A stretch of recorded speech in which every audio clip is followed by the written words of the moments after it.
National debt explained by Cat. You ever see your human freak out over a number with that many zeros and think, wow, is that how much they owe the vet? Nope. Turns out they were looking at the national debt. Yeah, the national debt.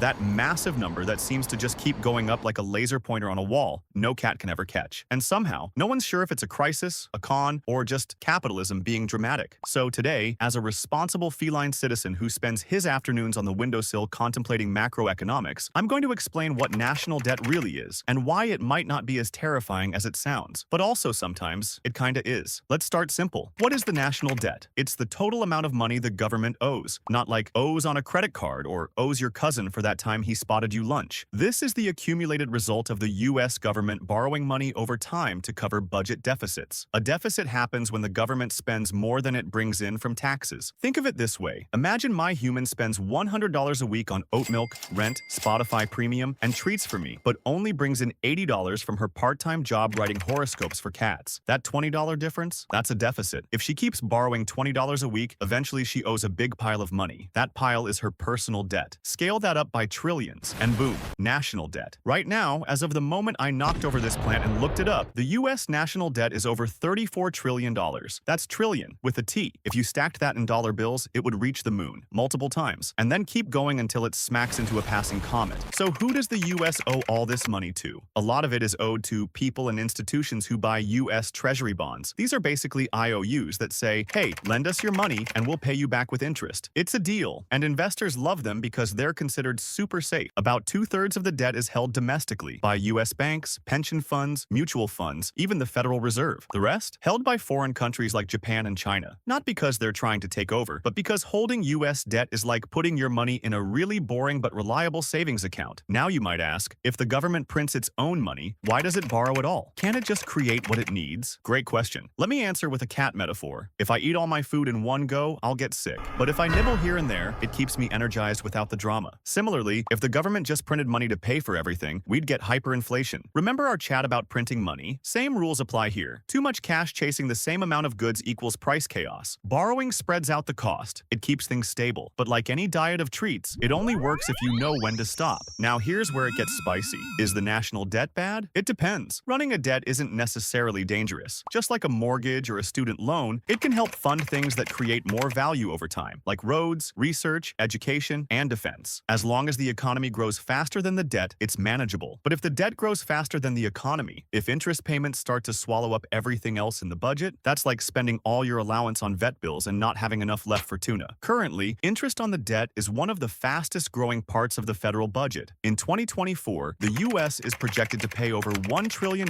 just in interest. That's more than it spends on defense, more than on Medicaid, just interest. And that leads to tough choices. Do you raise taxes, cut spending, borrow more? Politicians argue, delay, posture. Meanwhile, the debt keeps rising like a cat's suspicion when you say, we're just going to the vet for a checkup. Here's another twist. Much of the political drama you see about debt ceilings and shutdowns isn't about new spending. It's about paying bills we already racked up. The debt ceiling is like telling your bank, yeah, I maxed out my card, but I'm not sure I feel like paying the bill. That's not fiscally conservative, that's just weird. And yet, despite all this, the US government has never defaulted on its debt. Not once. Even during wars, recessions, and reality TV presidencies, it's always paid up. Why? Because the US controls its own currency. And as long as the world trusts the dollar, the Treasury can always find buyers. But trust is fragile. If people start to believe the US might not pay or might inflate the currency to avoid paying, then interest rates could rise, investors could flee, and suddenly we're not talking about spreadsheets. We're talking about a full-blown economic mess. So, should you freak out about the national debt?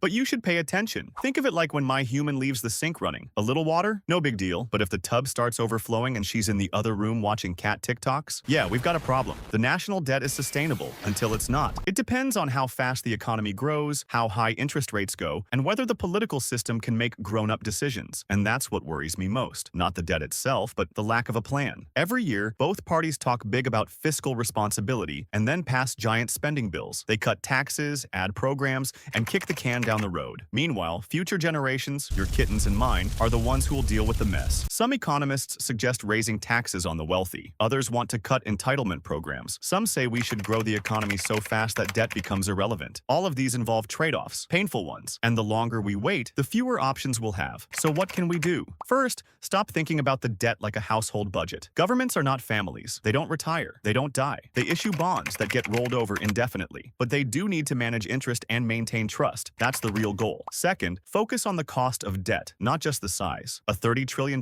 debt might be fine at 2% interest, but if rates go up to 6 or 7%, suddenly we're spending more on interest than on the entire Department of Education. Third, invest wisely. Debt used to fund infrastructure, science, and green energy can pay off. Debt used to hand out short-term political candy, not so much. Fourth, maybe we need to start being honest with ourselves. Every time someone demands lower taxes and more spending at the same time, a budget angel loses its wings. We cannot have everything. Not even I, a cat who demands attention and food simultaneously, can get both all the time. Maybe it's time for a national conversation, not shouting matches on cable news, not memes, but real, thoughtful discussion about what kind of country we want and what we're willing to pay for it. Because at the end of the day, debt is a tool, a powerful one, like claws. Use them well, and you defend yourself. Use them recklessly, and you shred your owner's couch and get banned from the living room. So let's use our claws wisely. America's national debt is like a very big litter box. It needs regular cleaning, smart upkeep, and someone who actually reads the manual. But here's a fun little side note that might surprise you. Some of the biggest holders of U.S. debt are actually U.S. government agencies. That's right, the government owes money to itself. Like when I steal my own toy, hide it under the couch, then meow at my human like it's her fault. Technically nothing changed, but emotionally, drama. And speaking of drama, remember when they almost shut down the government over debt ceiling debates? That's like your human refusing to pay rent because they're mad they spent too much on oat milk last month. Like, okay, but the landlord does not care. Bills still do. Also, did you know the U.S. has had debt since basically day one? I mean, George Washington wasn't out here Venmoing soldiers, but the country has been borrowing since the Revolutionary War. So this isn't new. What's new is the scale and the circus around it. And yes, there are countries with almost no national debt, like Norway, but they also have sovereign wealth funds and lots of oil. So unless we discover tuna mines under Kansas, we're going to need a different strategy. Meanwhile, back at home, my human tried to explain the debt to her friend using Monopoly money and a pile of receipts. It didn't go well. But the point is, we all kind of get that the debt is big. What we need now is for more people to understand what it means. And more importantly, to demand leaders who don't treat the economy like a hot potato during election season. So here's what I want you to take away from this, dear human. Debt can be useful, but it's not free. The number itself doesn't matter as much as what it's used for. Politicians love to argue about it, but rarely solve it. And your cat, yes me, probably understands fiscal responsibility better than most members of Congress. Now, if only someone would pay down my emotional debt from not being fed on time yesterday. I've accrued interest and spite. And speaking of spite, let's be real. Some of this debt talk feels designed to confuse you on purpose, like when I knock over a glass and pretend it was gravity's fault. National debt sounds scary, but it's really just a record of the country's decisions. It's like the save file of America's choices, what it prioritized, what it borrowed for, what it ignored. We don't need to panic, but we do need clarity, and maybe fewer campaign ads that sound like haunted house trailers. This summer, the debt strikes back. Also, for the record, cutting every government agency wouldn't erase the debt. Even if you defunded all federal discretionary spending, bye-bye parks, education, air traffic control, you still wouldn't cover the gap. So let's stop pretending there's a magic solution hiding behind the couch next to my missing catnip mouse. What we need is balance, long-term thinking, and voters who don't fall for shiny slogans about fiscal discipline from politicians holding a shopping cart full of tax cuts and unfunded promises. So the next time someone says, we need to fix the debt, ask them how. Ask what trade-offs they're willing to make. Ask who wins and who loses. If they say cut waste, ask them to name some. If they say grow the economy, ask how they plan to do it. And while you're at it, give your cat a treat. We've earned it for sitting through all this economic drama with dignity. Anyway, I'm off to take a nap on the budget report. It's warm, complicated, and no one else is reading it, just the way I like it. The debt isn't destiny. It's a reflection of priorities, of courage, of whether we're thinking like short-term squirrels or long-term humans. Be the long-term human, or at least listen to your long-term cat. The end. Again, but this time with feeling.